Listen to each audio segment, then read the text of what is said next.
Assalamualaikum warahmatullahi wabarakatuh. Selamat berjumpa di channel. Perkenalkan terlebih dahulu, nama saya Afrianto, mahasiswa Sibermu, Prodi S1 Hukum. Pada kesempatan kali ini saya akan membuat video presentasi tentang hukum perjanjian internasional dengan tema kepatuhan dan itikad baik pada perjanjian internasional. Saya akan coba menyoroti tentang peristiwa beberapa hari yang lalu tentang penangkapan Presiden Venezuela oleh Amerika Serikat. Kita akan membahas atau mendiskusikan tentang analisis kritis hukum internasional dan hukum perjanjian internasional. Beberapa hari yang lalu, dunia dikejutkan oleh peristiwa penangkapan Presiden Venezuela, Nicolas Maduro, yang dilakukan oleh Delta Force, satuan elit Angkatan Darat Amerika, dalam sebuah operasi yang disebut Operation Absolute Resolve. Nicolas Maduro ditangkap di kediamannya di Caracas, Venezuela. Penangkapan Maduro ini menambah panjang daftar pemimpin negara yang pernah ditangkap oleh Amerika Serikat. Di antaranya pernah kita mendengar sebelumnya pemimpin Panama Manuel Noriega juga pernah ditangkap. Kemudian begitu juga dengan Presiden Irak Saddam Hussein dan Presiden Honduras Juan Orlando Hernandez. Sehubungan dengan peristiwa penangkapan ini, kita akan mendiskusikan atau menganalisis beberapa hal. Di antaranya adalah, yang pertama, apakah tindakan Amerika Serikat ini bisa dibenarkan demi alasan demokrasi dan alasan pemberantasan kejahatan narkoba seperti klaim Washington. Kemudian yang kedua adalah bagaimana membedakan isu politik dan pelanggaran hukum internasional. Kemudian perlu juga kita diskusikan dan kita analisis perlukah perjanjian baru yang khusus membahas perlindungan terhadap kepala negara.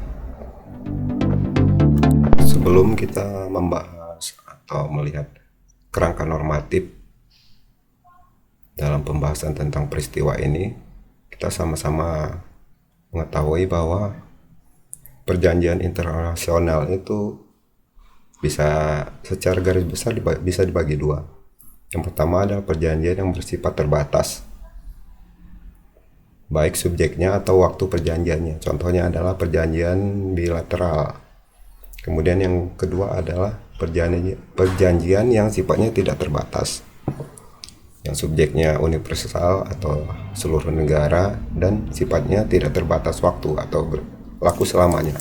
Contohnya adalah Piagam PBB, kemudian Konvensi Wina 1961 tentang hubungan diplomatik, dan lain-lain.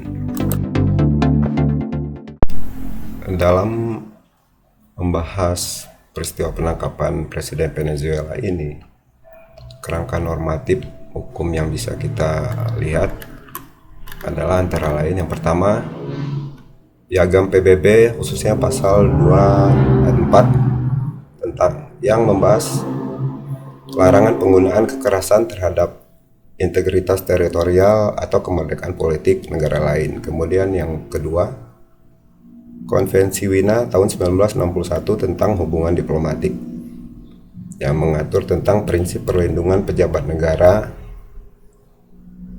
yang bukan hanya untuk diplomat tapi juga bisa diperluas berlaku kepada kepala negara. Kemudian yang ketiga, Konvensi Wina 1969 khususnya pasal 63 tentang perjanjian internasional bahwa larangan agresi adalah salah satu norma jus cogens yang tidak boleh dilanggar.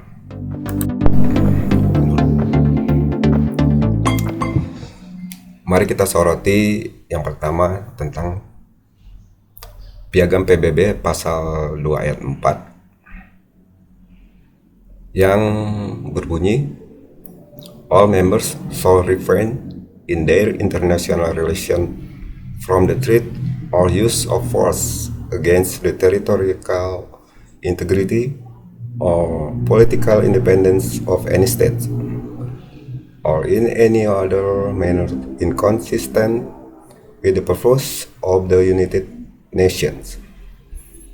Yang dalam terjemahan bahasa Indonesianya bahwa semua anggota harus menahan diri dalam hubungan internasional mereka dari ancaman atau penggunaan kekuatan terhadap integritas teritorial atau kemerdekaan politik sebuah negara, atau dengan cara lain yang tidak sesuai dengan tujuan Perserikatan Bangsa-Bangsa. Pasal 2 ayat 4 Piagam PBB ini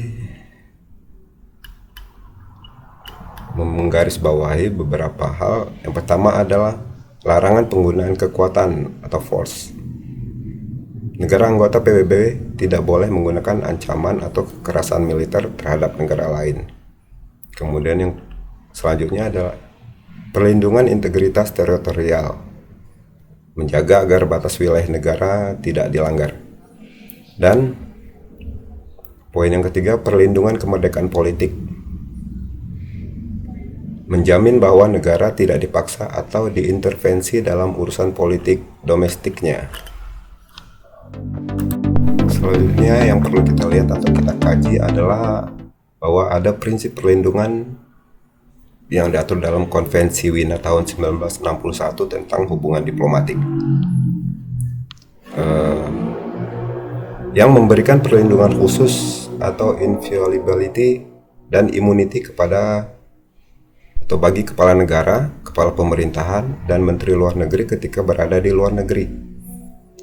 Mereka diperlakukan setara dengan pejabat diplomatik sehingga tidak boleh diganggu, ditahan, atau dikenal yurisdiksi hukum negara penerima, serta berhak atas jaminan keamanan penuh.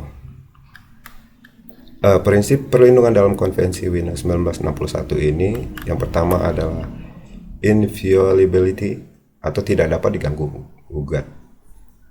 Kepala negara dan pejabat tinggi yang sedang melakukan kunjungan resmi memiliki kekebalan penuh dari tindakan aparat negara penerima. Mereka tidak boleh ditangkap, ditahan, atau diganggu dalam bentuk apapun. Kemudian prinsip yang kedua, immunity atau kekebalan hukum. Mereka bebas dari yurisdiksi pidana, perdata, maupun administratif negara penerima. Artinya, tidak dapat dituntut atau digugat selama menjalankan fungsi resmi. Kemudian prinsip yang ketiga, perlindungan keamanan. Negara penerima berkewajiban memberikan perlindungan penuh terhadap keselamatan kepala negara dan rombongannya, termasuk pengamanan fisik, fasilitas, dan dukungan logistik. Nah, kalau kita lihat dari prinsip-prinsip ini yang diatur dalam prinsip perlindungan dalam Konvensi Wina 1961 ini, ketika kepala negara mengunjungi sebuah negara lain atau dalam kunjungan resmi, dia tidak bisa ditangkap atau ditahan. Apalagi ketika ia berada di dalam negaranya sendiri. Adalah sebuah kesalahan dan pelanggaran yang tidak bisa diterima menangkap kepala negara yang sedang berada di negaranya sendiri. Sedangkan ketika ia berkunjung secara resmi saja, ia tidak bisa ditangkap atau ditahan berdasarkan prinsip perlindungan dalam Konvensi Wina 1961 tentang hubungan diplomatik. Peristiwa penangkapan Presiden Venezuela ini mendapatkan reaksi baik yang pro maupun kontra. Reaksi pro tentu saja dari negara-negara sekutu Amerika. Namun umumnya tokoh-tokoh internasional bereaksi keras terhadap peristiwa penangkapan ini. saya akan cuplikan pendapat para tokoh internasional maupun pakar hukum terhadap peristiwa penangkapan ini. Yang Sekretaris Jenderal PBB sendiri, Antonio Guterres, memperingatkan bahwa tindakan sepihak semacam ini dapat menciptakan preseden berbahaya jika dibiarkan. Praktik tersebut dikhawatirkan melemahkan tatanan hukum internasional yang selama ini menjaga stabilitas antar negara. Ini saya kutip dari koran jakarta.com. Kemudian Presiden Brazil Luiz Inácio Lula da Silva juga bereaksi keras, meminta komunitas internasional melalui PBB untuk turun tangan dan bersikap tegas terhadap tindakan Presiden Amerika Serikat Donald Trump yang menangkap Presiden Venezuela Nicolas Maduro. Ia mengatakan komunitas internasional melalui PBB perlu merespon ini dengan tegas, berhasil mengutuk tindakan ini dan tetap siap untuk mempromosikan dialog dan kerjasama, kata Lula melalui akun X-nya di @lulaofficial.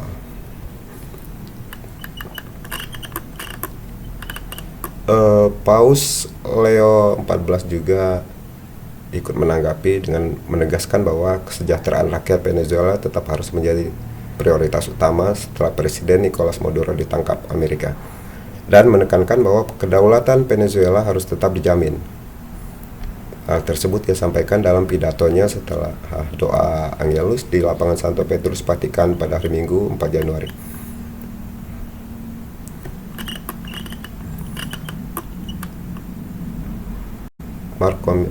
Marko Milanovic, Direktur Hukum Global di Universitas Reading, Inggris, turut berkomentar. Ia mengatakan, ini jelas penggunaan kekuatan. Jika Anda mengirim 150 pesawat ke negara lain, membombardir pertahanan udaranya, menculik presidennya dan menewaskan puluhan orang, itu jelas merupakan penggunaan kekuatan sebagaimana dimaksud dalam pasal 2 ayat 4. Maksudnya piagam PBB. Saya kutip dari koran berita dw.com. Selanjutnya Jeremy Powell, pakar hukum tata negara dari Northeastern University, berkomentar, sulit diterima secara logika hukum apabila sebuah operasi dikemas sebagai penangkapan pidana, tetapi disertai rencana pengelolaan negara lain. Menurutnya, hal ini justru menunjukkan adanya motif politik dan geopolitik yang melampaui proses hukum biasa. Dari berita1.com.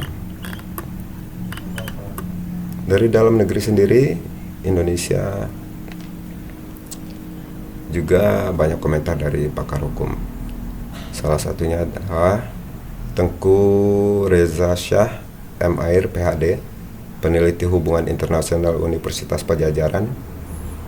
Ia mengatakan bahwa tindakan Amerika Serikat tersebut bukan sekedar isu hukum biasa, melainkan ancaman serius terhadap tatanan kedaulatan global. Tindakan militer Amerika Serikat di wilayah kedaulatan negara lain bertentangan dengan prinsip dasar piagam PBB, bahwa setiap negara berkewajiban menghormati keutuhan wilayah dan martabat negara lain. Seperti dikatakan Reza Shah kepada pikiranrakyat.com Minggu 4 Januari 2025. Ketua Umum PDIP Megawati Soekarno Putri turut mengomentari masalah ini. Yang mengatakan bahwa tindakan militer Amerika Serikat menangkap Presiden Venezuela Nicolas Maduro dan istrinya adalah sebagai bentuk neokolonialisme dan imperialisme modern. Pernyataan ini disampaikan Megawati saat membuka rapat kerja nasional PDIP di Beach City International Stadium Ancol, Jakarta Utara, Sabtu 10 Januari.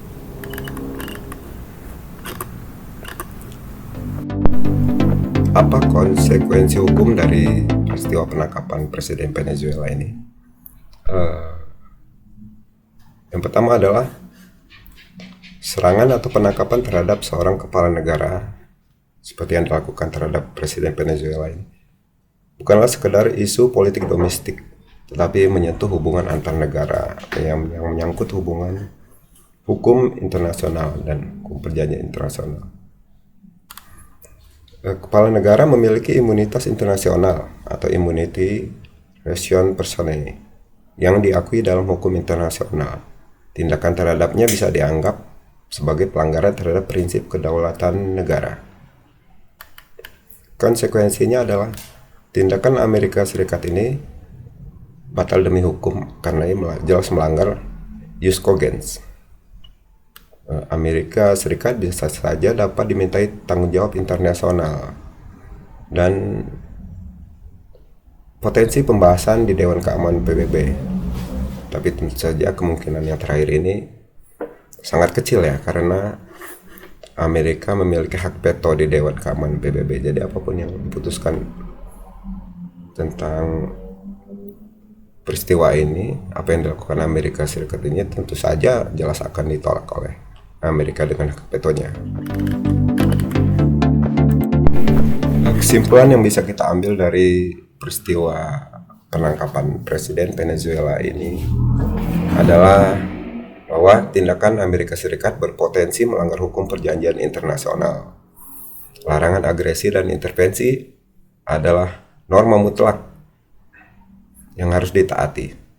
Argumen pembenaran dengan alasan pemberantasan narkoba dan kepentingan nasional Amerika Serikat sebenarnya tidak cukup kuat ya secara hukum untuk bisa melakukan penangkapan terhadap kepala negara lain. Rekomendasi mungkin yang bisa disarankan adalah mungkin perlunya dirumuskan suatu perjanjian internasional baru yang secara eksplisit memberikan perlindungan terhadap kepala negara dengan menegaskan larangan keras serta menetapkan sanksi tegas dari komunitas internasional terhadap setiap tindakan penangkapan atau penahanan kepala negara oleh pihak asing di wilayah kedaulatan negara yang bersangkutan. Terima kasih. Demikian yang bisa saya sampaikan. Mudah-mudahan bermanfaat. Kritik dan saran silakan disampaikan di kolom komentar. Sampai jumpa. Assalamualaikum warahmatullahi wabarakatuh.